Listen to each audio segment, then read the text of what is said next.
তো বন্ধুরা আজকে শুক্রবার মানে একটা খুব ভালো দিন বন্ধুরা। তো শুক্রবার দুপুরের মেনুতে হচ্ছে আমাদের সাদা ভাত আর লাউ শাক পোস্ত দিয়ে হয়েছে, সাথে আছে পেঁয়াজ আর লাল লাল ঝাল ঝাল চিকেন কষা, পাতলা ঝোল। তো খাবো লাউ শাক দিয়ে।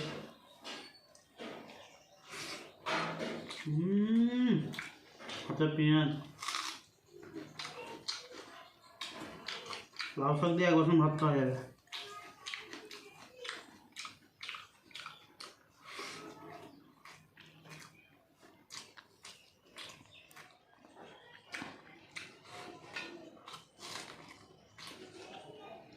সব চিকেনের ঝোল নেবো একটু, আলু নেবো।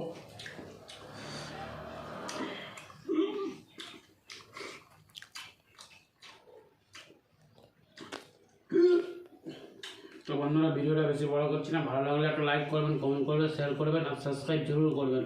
আর আমাদের ভিডিওগুলো কেমন লাগে অবশ্যই কমেন্ট করে বলবেন। বেশি বড় করছি না, টাটা, বাই বাই।